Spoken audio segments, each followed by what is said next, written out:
Assalamualaikum warahmatullahi taala wabarakatuh dan selamat sejahtera kepada semua pelajar. So hari ini saya nak terangkan tentang pembahagian dalam ungkapan algebra. Okey. Maksudnya dalam operasi bahagi, bagaimana kita nak selesaikan ungkapan algebra dalam operasi bahagi. Okey, ini adalah rules ataupun law of indices, maksudnya dia punya peraturan dalam pembahagian ungkapan algebra. Okey, yang pertama adalah jika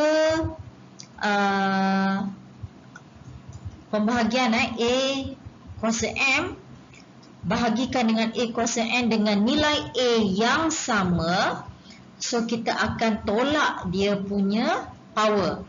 Okey, mana tolak mana? Okey, yang atas M tolakkan dengan yang bawah N. Bukan N tolak M, atas M tolakkan dengan N. So contoh macam ni. Dengan nilai, dia punya nilai nombor yang sama. Kalau berbeza tak boleh dengan nilai 2 dan 2. Okey, dengan nilai kuasa dia adalah 2 kuasa 3 atas, 2 kuasa 2. Jadi kita boleh tolakkan kuasa dia, iaitu ambil 3 yang atas tolakkan dengan 2 yang bawah. Jadi dapatlah 2 kuasa 1. Okey, untuk law yang kedua, iaitu syarat yang kedua, A negatif M. Okey, bila kita nak positifkan dia punya power, kuasa dia kita turunkan bawah. Okey, positif dia akan jadi negatif. Jadi 1 per A kuasa M. So contohnya, kalau 2 negatif 3, kita nak positifkan dia punya kuasa, kita akan turunkan dia ke bawah. Jadi 1 per 2 kuasa 3. Daripada negatif 3 jadi positif 3. Okey. Okey, untuk A kuasa M per N, iaitu kuasa pecahan. Kuasa pecahan dia boleh ditunjukkan dengan cara yang kedua, iaitu dalam punca kuasa, iaitu A kuasa M, okey, punca N kat luar. Jadi kalau contohnya 2 kuasa 3 per 2, jadi bila kita nak tukar di dalam bentuk punca kuasa, iaitu 2 kuasa 3 punca kuasa 2, 2 dekat luar. Okey, 3 yang kat atas tu dekat dalam, 2 tu di luar, 2 yang kat bawah ni dia dekat luar, 3 dekat dalam. Okey, dan yang keempat adalah A kuasa kosong adalah sama dengan 1. Jadi contohnya 2 kuasa kosong adalah sama dengan 1. Dia bukan hanya 2 sahaja, dia boleh nilai yang lain. Contohnya kalau X kuasa kosong, Y kuasa kosong, semua akan dapat nilai 1. Okey. Okey, ini salah Ini adalah contoh. Okey, saya bagi contoh 5M per 25 M kuasa 2 N kuasa 2. So macam mana strategi kita nak selesaikan masalah ni? Okey, so kita tahu 5 adalah 5 kali 1, 25 adalah 5 kali 5. Jadi ada nilai yang sama kita boleh potong atas dan bawah, iaitu nilai 5. Okey, M pula ada M kuasa 1 atas, M kuasa 2 bawah. Jadi M 1 tolak 2. Kita menggunakan law A M tolak N, sebab M ada atas bawah yang sama. Tapi untuk nilai N, N kat atas tak ada, tapi N kat bawah tu ada, N kuasa 2. Jadi N kuasa 2 jangan kacau, sebab dia seorang-seorang sahaja. Jadi apa kita perlu buat? Kita selesaikan, tinggallah 1 per 5. M tadi 1 tolak 2 dapat negatif 1, N kuasa 2. Okey, so jawapan ni boleh diterima, atau kalau you nak turunkan bawah, negatif 1 jadi M kuasa 1, daripada positif jadi negatif. Jadi jawapan 1 per 5 M 1 per N kuasa 2, ini pun boleh diterima. Okey, itu contoh yang pertama. Okey, contoh yang kedua. Maaf, ini salah lagi. Okey. 12x kuasa 7 y kuasa 3 tambah 4x kuasa 2 y per 2x kuasa 2y. Jadi kalau you lihat untuk soalan ni, dia ada dua sebutan di atas, ada satu sebutan dekat bawah. Jadi sebenarnya dia ada dua cara. Okay? So cara yang pertama adalah split.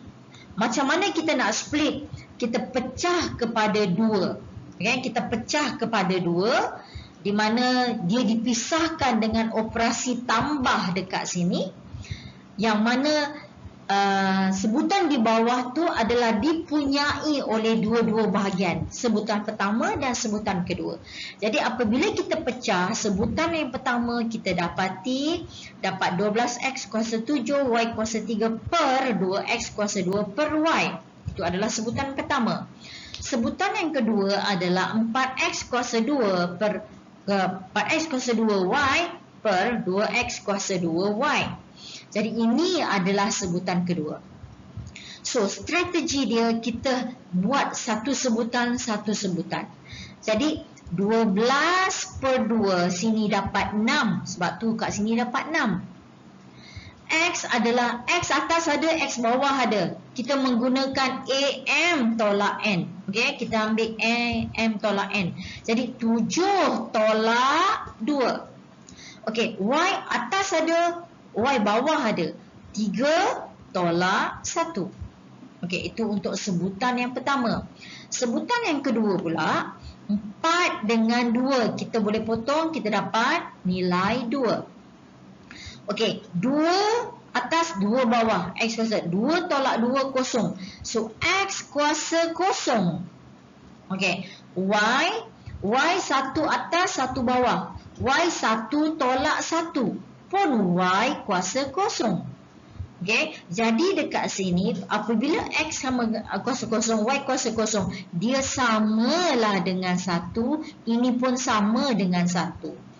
Okay, jadi untuk sebutan yang pertama tadi, ni 6. 7 tolak 2 jadi X kuasa 5. Y 3 tolak 1 dapat Y kuasa 2. Dan ini 2 darab 1 darab 1 dapatlah 2. So itulah jawapan untuk metod yang pertama. Okey, untuk cara yang kedua dengan menggunakan soalan yang sama, iaitu kita menggunakan konsep faktor. Faktor. Okay, you all dah belajar konsep faktor. Jadi faktor ni maksudnya untuk sebutan yang di atas, kita akan keluarkan pemfaktoran dia. Jadi dekat sini apabila 12x, okay, kuasa 7, y kuasa 3 tambah 4x kuasa 2y, apa yang kita boleh buat keluar? 12 dengan 4, kita keluarkan 4. Okay, X kuasa 7 dengan X kuasa 2, kita keluarkan X kuasa 2 yang terendah. Okay, Y kuasa 3 dengan Y, kita keluarkan Y. Okay, so itulah yang akan di luar. Jadi sekarang kita nak apa yang masuk dekat dalam. Okay, apabila kita dah keluarkan 4 tadi, dia nak 12, jadi kena letak 3. Okay, next adalah X kuasa 7. Kita dah keluarkan X kuasa 5. So, dia nak lagi 5 untuk dapatkan 7. Jadi, X kuasa 5 yang dalam bracket. Okey, Y kuasa 3. Y dah ada 1 dekat luar. Jadi, tambah lagi 2. Okey, habis untuk sebutan yang pertama. Okey, sebutan yang kedua. 4 dah ada dekat luar. So, tak payah masuk dalam. X kuasa 2 pun dah ada dekat luar, tak payah masuk dalam. Y dah ada dekat luar, tak ada masuk, tak payah masuk dalam. Jadi apa yang nak masuk, apa yang nak ditulis? 1. Okey, 1. Kalau dia sama semua yang ada dekat luar, so kita akan tulis 1. Okey, and then yang bawah 2x kuasa 2y. Jadi dekat sini, kita jangan kacau yang dalam bracket, kita akan buat yang di luar bracket tu dengan yang kat bawah. Kita simplify. Jadi 4 dengan 2 tinggal 2. Okey, kita simplifykan 4 dengan 2 tinggal 2. X 2 tolak 2. Okey. Y 1 tolak 1. Okey. So dalam bracket kita jangan kacau, dia tetap sama. Jadi 2 X kuasa kosong kan? Ini kan ke X kuasa kosong, Y kuasa kosong. Tadi dah tahu dah, X kuasa kosong adalah sama dengan 1.